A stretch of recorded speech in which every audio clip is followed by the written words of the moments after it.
Mais uma vez aqui, obrigado aos pastores, à pastora, pela oportunidade de nós podermos compartilhar com os irmãos um pouco do que a gente pode passar através do nosso testemunho, através do que nós temos passado, e passar isso junto com os irmãos. Enquanto a Jéssica vai preparando aí a passagem, nosso tema de hoje, pessoal, é Jesus está na casa. Jesus está aqui. Jesus já estava aqui, né? Quando eu cheguei, eu vi o pastor Cristiano já orando, já agradecendo a presença dele, mas ele sempre está na casa. Amém? E o nosso texto básico de hoje, ele se encontra em Marcos, dos versos 1 ao verso 12. Marcos, capítulo 2, dos versos 1 ao verso 12. Esta é a história, né, da passagem que conta sobre a cura do paralítico de Cafarnaum, né? E o mais interessante é que Mateus também narra e Lucas também. Mas a narrativa mais apurada, mais fina, vamos dizer assim, ela se encontra em Marcos. Apesar dos outros terem narrado também, mas é a narrativa. Eu vou ler aqui com os irmãos, esta é a apresentação. Os irmãos que têm a Bíblia podem acompanhar. Marcos 2, de 1 a 12. E alguns dias depois, entrou outra vez em Cafarnaum, e soube-se que estava em casa. E logo se ajuntaram tantos, que nem ainda nos lugares junto à porta eles cabiam. E anunciava-lhes a palavra. E vieram ter com ele, conduzindo um paralítico trazido por 4. E não podendo aproximar por causa da multidão, descobriram o telhado por onde estava, e fazendo um buraco, baixaram o leito que jazia o paralítico. E Jesus, vendo-lhes a fé, disse ao paralítico: Filho, perdoados estão os teus pecados. E estando ali assentados alguns dos escribas, que arrazoaram em seu coração, dizendo: Por que diz este assim blasfêmias? Quem pode perdoar os pecados, senão Deus? E Jesus, conhecendo logo o seu espírito, que assim arrazoavam entre si, lhes disse: Por que arrazoais sobre estas coisas em vosso coração? Qual é mais fácil, dizer ao paralítico: estão perdoados os teus pecados, ou dizer-lhe: levanta-te, toma o teu leito e anda? Ora, para que saibais que o Filho do Homem tem na terra poder para perdoar os pecados, disse ao paralítico: E a ti te digo, levanta-te, toma o teu leito e vai para a tua casa. E levantando-se e tomando logo o leito, saiu da presença de todos, de sorte que todos se admiraram e glorificaram a Deus, dizendo: Nunca tal vimos, ou nunca vimos tal coisas em outras versões. Amém? Senhor nosso Deus, nosso Pai, nós te louvamos e te engrandecemos, ó Pai, pela palavra que foi lida. Pai, em nome de Jesus, que todo o meu ser, que todo o meu pensamento, ó Pai, se anule, ó Pai. E para aquilo que o Senhor pregou para mim, ó Pai, eu possa, ó Pai, transmitir ao teu povo. Pai, que nada de mim, ó Pai, saia desse altar, ó Pai, em nome de Jesus. Amém e amém. Irmãos, podeis assentar, fiquem à vontade. Nós estamos... Deixa eu ver aqui se está... Enquanto a gente vai... Pronto aqui... Deixa eu ver se aqui é a tecnologia. Isso, deu certinho aqui, já está aparecendo aqui. Esta é uma passagem, como eu estava dizendo aos irmãos, uma passagem bem conhecida. Até muitos pregadores falam desta passagem, né? Pregam essa passagem, falam desta passagem.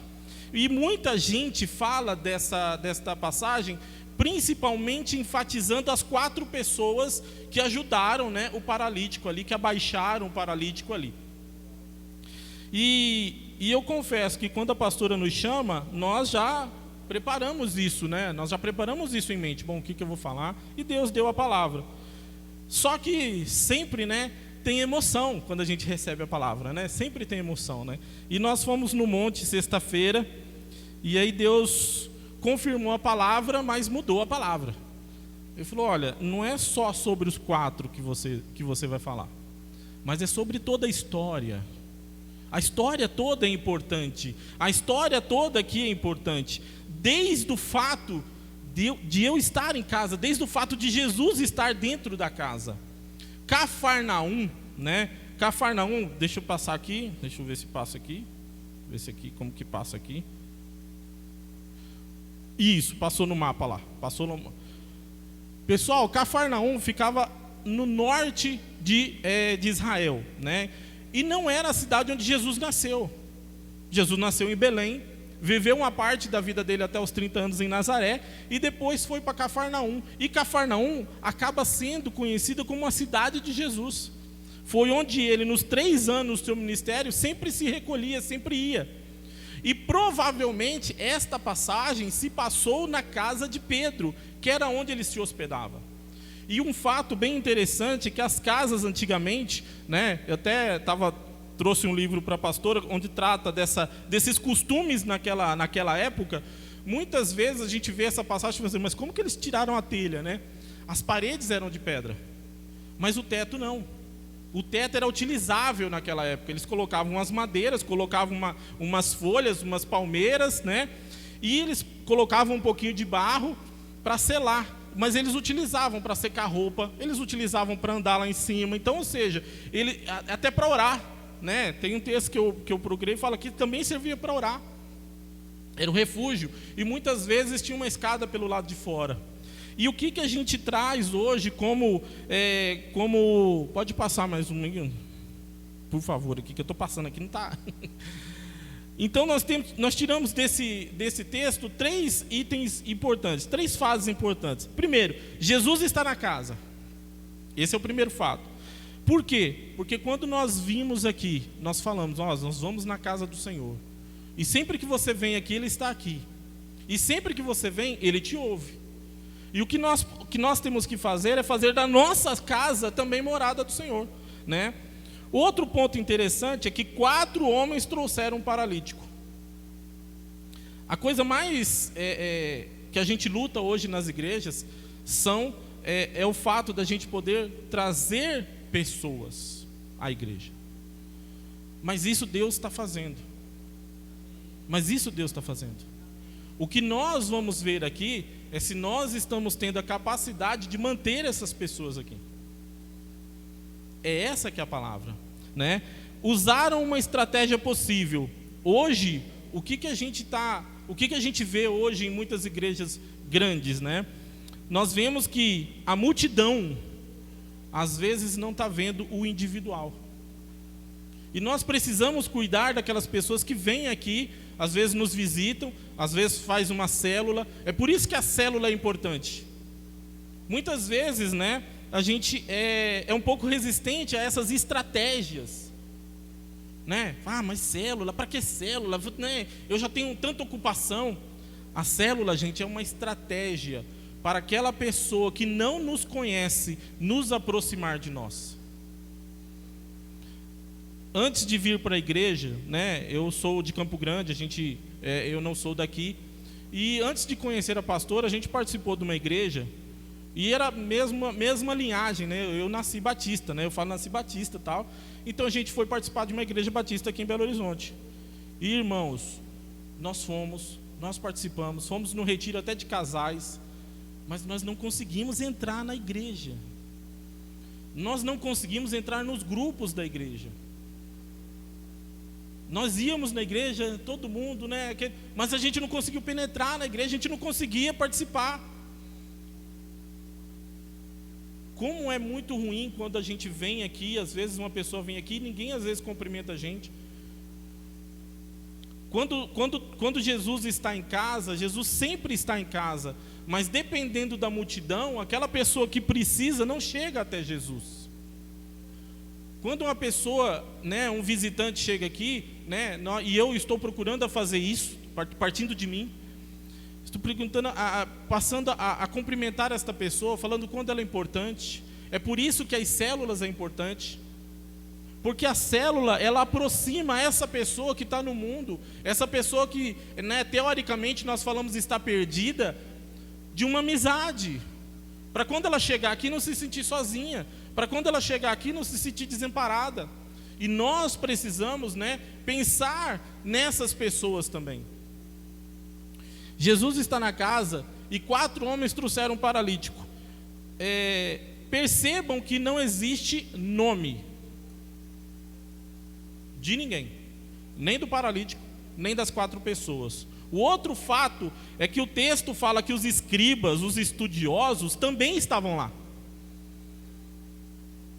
Então quer dizer, né, que Jesus chegou, né, ali era o mar da Galileia, ele chegou, foi para casa, correu a notícia, não tinha WhatsApp naquela época, né, mas tinha bastante fofoqueiro, né? Jesus chegou, lotaram a casa, e os escribas estavam lá dentro. Os escribas, pessoal, o povo de Deus, né, são as pessoas que somos nós, que estamos todos os dias aqui dentro, estudando a palavra, lendo, observando, né, cantando. Os escribas daquela época eram as pessoas que ensinavam a lei de Moisés. Lembra, né, que aquele tempo era judeu, tanto que hoje existe, né, a religião judaica, né, o judaísmo. Jesus nasceu judeu. Israel, descendente de Abraão. Então, ou seja, eles viviam naquele ensinamento e eles esperavam um rei em glória para derrotar os romanos, tirar os romanos do poder. Eles não esperavam que alguém como Jesus, numa manjedoura, ou que entrasse em Jerusalém como em cima de um jumentinho, fosse o rei. Eles não estavam esperando isso. Eles queriam algo grande. E Jesus, ele faz da maneira dele. Esse mês é o mês da gratidão, e eu nunca vi tanto milagre, gente. Né? Se o mês da gratidão é para ter tanto milagre, né, pastora? Glória a Deus por isso. Tanto milagre, tanta enfermidade. A gente vê o caso do Dudu. Que coisa maravilhosa, que coisa. Quando a gente ficou sabendo, em nenhum momento a gente parava de pensar nele. A gente viu a família SEAP em ação. O que nós fazemos quando um membro igual o Dudu adoece, nós estamos fazendo o que esses 4 fizeram. Aqui na Bíblia não fala se eles eram parentes, se eles eram amigos, se eles eram irmãos, o que ele era. Mas aqui eu destaco o trabalho de quem está atrás na igreja. Os diáconos, pessoal do som, pessoal que cuida das crianças, são os anônimos da igreja. Esses fazem parte dos 4, que sempre estão ali, estão fazendo acontecer. É por isso que nós precisamos sempre estar com aquilo na mente. Jesus está na casa. E o que eu faço para retribuir tudo isto? Por gentileza, pode passar mais uma. Deixa eu ver qual que é agora. Olha só que esse desenho, né? Em algumas traduções, né? Existem várias traduções. Em algumas traduções fala cama, em outras fala leito, em outras fala maca. Na verdade, né, do grego, essa questão de cama no grego, ela é tratada como uma cama de viagem. É tipo uma maca mesmo, né? Até porque depois que ele é curado, ele sai carregando e dando glória. Então aí a gente pensa, né? Jesus fez o milagre para ele andar ou para ele virar super-homem? Né? Porque ele sai carregando a cama dele, dando glória a Deus, e todos atônitos, e todos admirados. Esta palavra que fala que ele desceu, e que Jesus olhou para ele e falou: perdoados estão os seus pecados, e isso despertou a fúria dos intelectuais da época, e Jesus conhecia os pensamentos, nos traz o seguinte fato: 4 pessoas já conheciam a Jesus, e eles tentam chegar até Jesus. Jesus é onipresente, Jesus é onipotente e Jesus é onisciente. Jesus estava dentro da casa pregando, trazendo boas novas. Será que Jesus não sabia que tinha um paralítico lá fora que estava precisando? É lógico que ele sabia. Ele é Deus. Agora tinha um monte de gente na porta, a casa estava lotada. Então aqueles 4 tiveram a ideia, bom, seguinte, não tem como entrar, não dá para a gente fazer outra coisa, não tinha drone na época, vamos subir e vamos ver onde que ele está falando. Ó, está falando aqui, ó. E eu tenho certeza que a hora que eles começaram a abrir ali, começou até às vezes cair coisa em cima de Jesus ali. E Jesus continuou pregando. Mas aí de repente começa a descer o cara dos céus lá. Aí Jesus olha. E Jesus olha e fala da fé. Jesus olha o coração daquelas pessoas. Jesus fala da fé. Ele fala assim, olha, que fé é essa? Agora o mais engraçado é que ele olha para o paralítico e fala, perdoados estão os seus pecados. Perdoados estão os seus pecados. E sabe o que isso traz? Traz a ira de quem estava lá dentro. E Jesus, com o seu poder, consegue ver o que eles estavam pensando. Nós precisamos pensar com a mente de Deus, com a mente de Jesus. Pode passar mais uma. O pecado te desvia do mal, o pecado te desvia do alvo, e os pecados paralisam o homem. Hoje, talvez, e essa coisa do alvo, pessoal, essa coisa do pecado desvia do alvo, também é do grego. Significa que quando você está em pecado, você erra o alvo é Jesus Cristo. Então quando você, não tem essa ciência, quando o pecado te atrapalha de estar. Outra coisa é que o pecado te traz paralisia. Hoje nós temos muitos paralíticos em nosso meio. Paralíticos emocionais, paralíticos com depressão, pessoas que não conseguem se mover, paralíticos do medo, paralíticos da ansiedade, paralíticos de emoção, pessoas que não conseguem dar um passo à frente porque o emocional está abalado, que não conseguem. E hoje a nossa maior paralisia no nosso século, gente, é a paralisia de pensamento, é a paralisia mental. Nunca se usou tanto remédio. O pastor é muito ciente disso. Nunca se usou tanto remédio, nunca se usou tanta psicologia, psiquiatria, porque a mente das pessoas está ficando paralisada. E o diabo é especialista nisso, em paralisar você, em parar você, porque ele não quer que você seja um dos 4 que vai trazer pessoas para a igreja. Pode passar. A história, pessoal, ela tem 3 personagens. Eu tratei como personagens só para vocês terem essa noção aqui, ó. Qual personagem você faz parte? Você faz parte dos que levam pessoas a Jesus, que são os 4.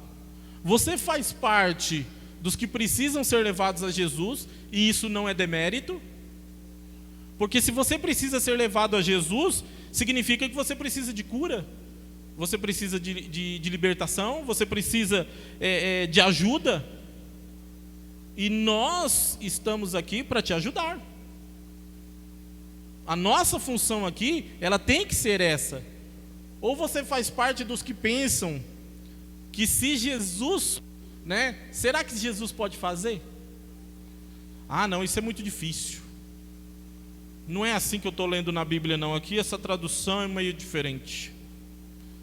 Não é desta forma. O que nós precisamos, é verificar o que nós estamos fazendo para que o reino de Deus cresça. Estar somente no meio da multidão, escutando a Jesus, estamos trazendo as pessoas até Jesus, e a proporção, gente, é de 4:1. Foram 4 pessoas para trazer uma pessoa do mundo. Foram 4. Aqui na Bíblia não falou assim, foi um lá, pegou, fez um rapel e desceu, não. Foram 4, gente. Nós precisamos estar sarados, curados, libertados, para que essas pessoas que cheguem até nós possamos identificar e falar assim: olha, eu estou com você. Eu estou com você. Eu entendo você. Esta passagem aqui, ela trata tanto das pessoas que estão dentro da igreja, para prestarem atenção a quem está lá fora, e em um verso que eu estava lendo no livro fala que isso reflete, a gente precisa refletir o rosto de Deus, o rosto de Jesus, porque Jesus conhecia, gente, o coração deles. No verso 12, e antes de falar disso, a gente tem algo para falar para vocês. Deus conhecia o coração dos 3 personagens. Jesus conhecia o pensamento dos 3 personagens: dos que levaram, do que desceu e do que estavam duvidando de Jesus. E esta passagem, no início de Marcos, é uma passagem que é o mesmo que eles condenaram Jesus à cruz: blasfêmia. Porque Jesus falou para o paralítico assim: ó, perdoados estão os seus pecados. Para os judeus, só Deus podia perdoar.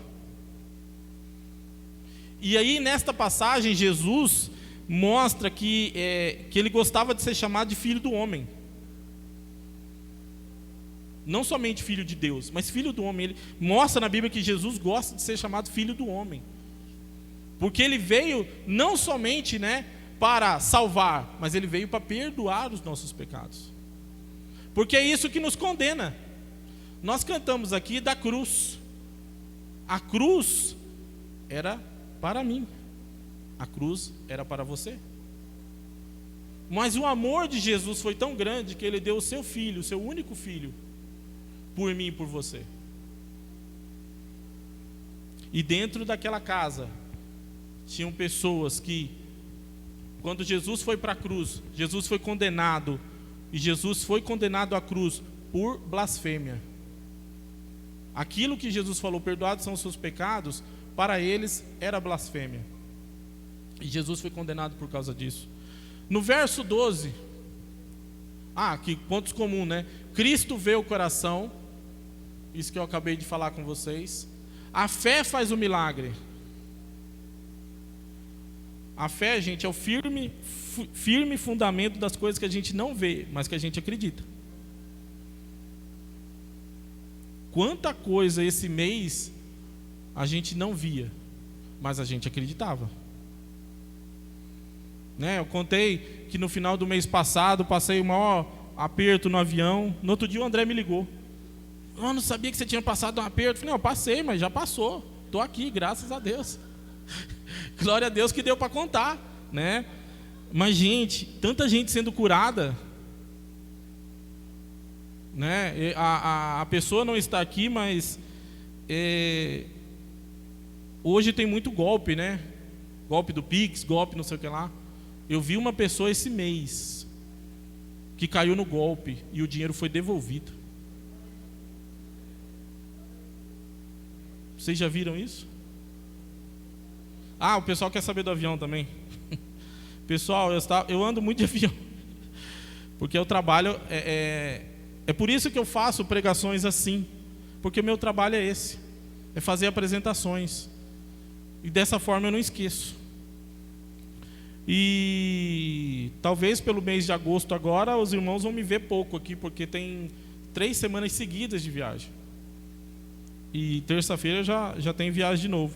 Mas em uma dessas viagens, no final do mês passado, não sei se foi dia 5, eu estava indo para Porto Alegre, saindo do Santos Dumont. Até a pastora pediu para me repetir o testemunho.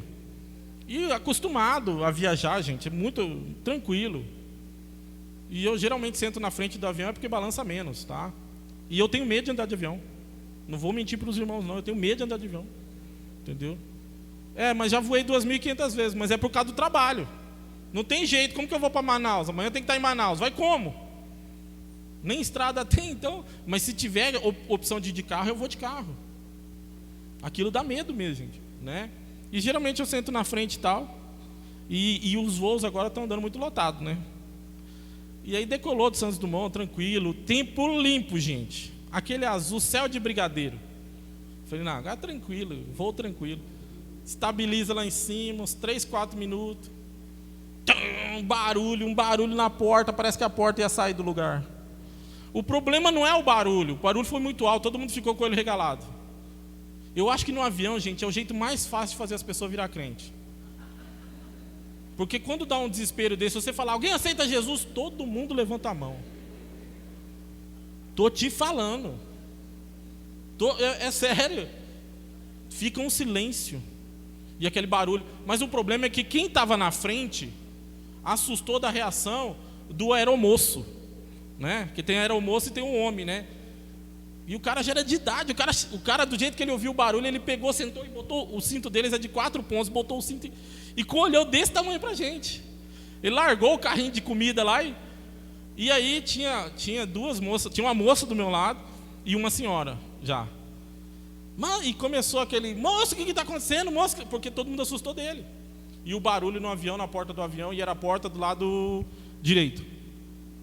E eles olhando para a porta, assim, tipo, que hora que ela vai cair? Gente, a gente já estava lá em cima, mais de 10 mil metros de altura. Aquele desespero lá.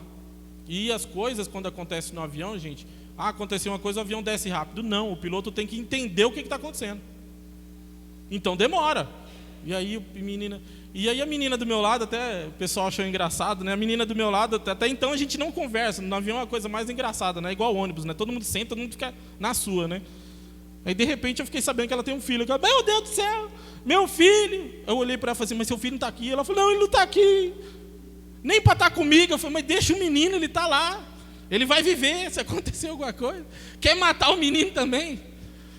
E aí e ela começou, meu filho, eu não viajo sem meu filho. Eu falei, não, mas deixa ele está bem. E a outra do lado, se não me engano, era espírita, porque ela falava assim, a gente tem que preparar o espírito, a gente tem que preparar. Eu falei, meu pai do céu, eu estou bem acompanhado. Eu falei, não, calma. E eu tentando ficar calmo. Não, gente, calma, isso aqui é um procedimento. Só Deus sabe que meu coração, eu olhava pela janela assim, vai estar muito alto. Deus me deu perna e braço, não me deu asa, né? Ainda não virei anjo ainda, né? Não dá nem para pular. Depois de uns 3, 4 minutos mais ou menos, o piloto começou a falar alguma coisa. Só que a gente também não escutou.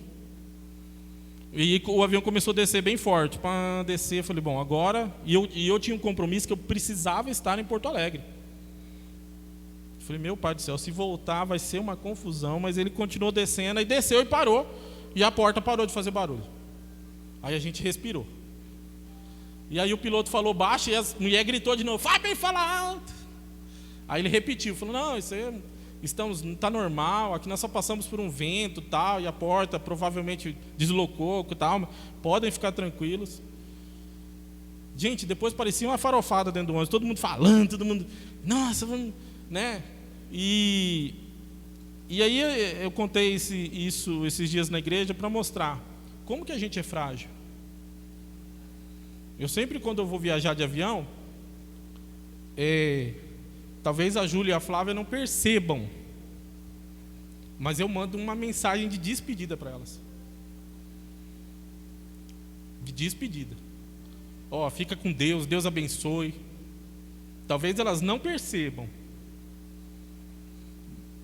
Meu sonho é um dia parar de fazer isso. Porque eu realmente tenho muito medo. Mas quando eu comecei a voar, isso em 1999, quando eu comecei a voar no aeroporto de Campo Grande, foi uma coisa bem engraçada, que era um avião da TAM. Eu entrei no avião, fiquei 3 horas dentro do avião, o avião deu problema e não saiu. Primeira vez. Acabei em Varig, depois de umas 4 horas. E a minha família toda no aeroporto. Sabe aquele negócio do interior? Todo mundo vai para o aeroporto, vê o pessoal voar. E eu lembro que aí eu desci, e quando eu voltei para ir, isso era meio-dia, quando era 6 horas da tarde, arrumaram um voo da Varig lá, enfiaram todo mundo dentro lá. O meu pai encosta em mim e fala assim, meu filho, Deus te abençoe. Essa será a primeira de muitas. Eu só não pensava que ia ser tanto, né? Eu só não pensava que ia ser tanto. Ele se levantou, pegou a maca e saiu à vista de todos, que atônitos, glorificaram a Deus dizendo, você pode dizer comigo? Nunca vimos nada igual. Nunca vimos nada igual. Você pode glorificar a Deus? Nunca vimos nada igual. Nós nunca vimos nada igual. Nesse mês nós nunca vimos nada igual. Nesse mês nós nunca vimos nada igual. A SEAP tem 5 anos. Eu nunca vi um mês igual a esse. Por isso que a gente tem que agradecer realmente a Deus, dar glórias a Deus. Pode passar uma. Aqui, pessoal, Erickson, minha irmã, Ana, Erickson no meio, na frente do meu pai, e minha irmã Luciane. E provavelmente quem está tirando a foto é minha mãe. Porque naquele tempo, gente, tirava foto e não é igual hoje, né? Tirava foto e falava assim, Deus quiser vai ficar boa, né? E nós estávamos na frente da igreja. Eu devia ter aí uns 7 anos por aí, não era muito... Agora, na imagem da direita, esse é pastor Albino Ferraz, eu no batistério. As igrejas batistas costumam ter o batistério dentro da igreja. Então a gente se batiza dentro da igreja. Esse é o meu batismo. Pode passar mais uma aí, Jéssica, por favor. E foi no dia 25/12 de 1986. Hoje, dia 31/7 de 2022, tem 35 anos, 7 meses, 6 dias. 13.002 dias. Que eu nasci de novo. Glória a Deus. A gente não pode esquecer do dia que a gente batizou, não, irmãos. Eu não sei que dia que eu aceitei a Jesus. O dia eu não sei. Esse ano de 1986 ele ficou muito marcado para mim porque foi o ano que meu avô morreu. E meu avô morreu e ele pregava na igreja, gente, ele não sabia ler. Ele aprendeu a ler só a Bíblia. Ele pegava, lia a Bíblia aqui, pregava. Ele era vendedor de garapa. Ele tinha uma veraneia, ele tinha aqueles carros de garapa, vendia garapa e lendo a Bíblia. E meu pai falava assim, ele não sabe ler não. Garapa, caldo de cana. Caldo de cana.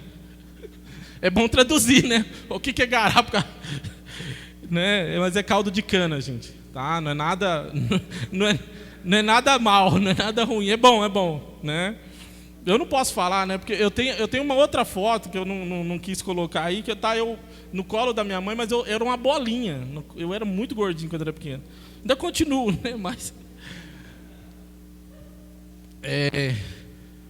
obrigado, Jéssica.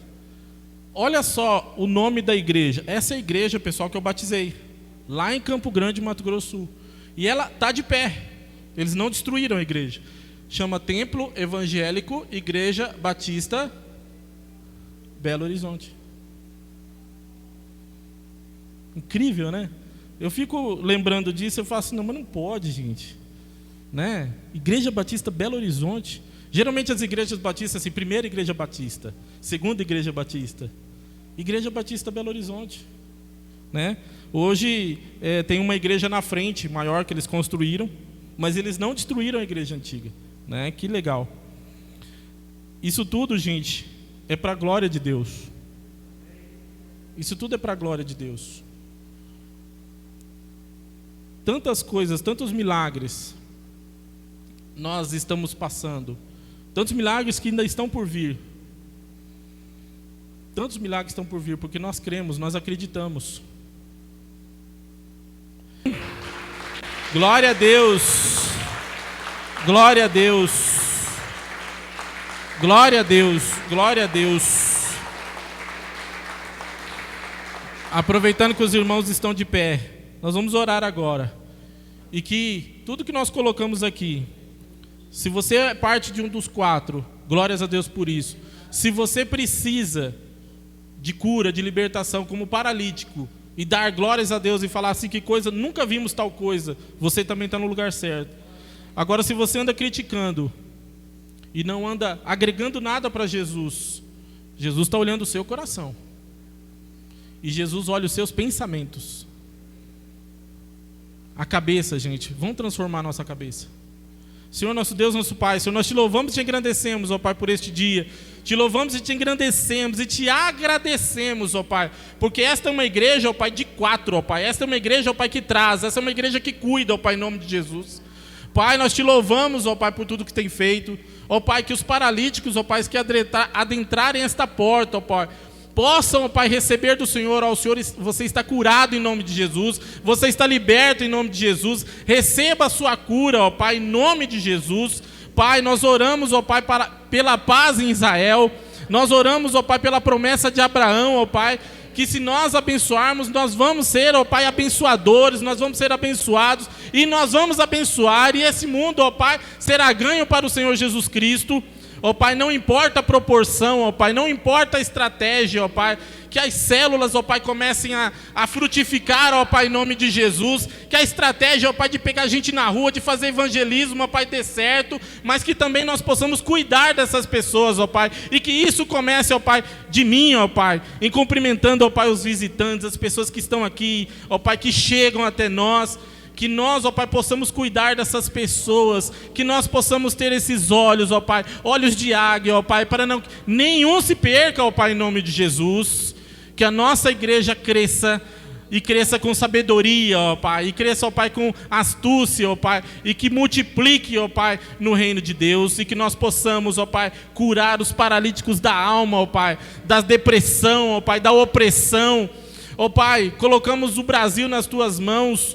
Ó Pai, nós oramos, ó Pai, pela nossa nação e, ó Pai, não importa quem será o presidente, porque o nosso Deus vai na nossa frente, o nosso Senhor vai por nós. Ó Pai, entregamos, ó Pai, a nossa vida em Tuas mãos. Faz de nós, ó Pai, a Tua vontade, ó Pai. Muito obrigado, ó Pai. Que nós cantamos, ó Pai, é somente para agradecer tudo o que o Senhor tem feito. Tudo que o Senhor tem feito. Obrigado por este mês, que nós agradecemos tanto, que o Senhor nos ensinou a ser gratos, ó Pai. Louvado e engrandecido seja o Teu nome, para a honra e glória do Teu nome. Amém e amém. Que Deus abençoe a todos os irmãos, para a honra e glória do Senhor. Aplauda mais forte, porque o Senhor é bom. Bendito é o Seu nome, Jesus.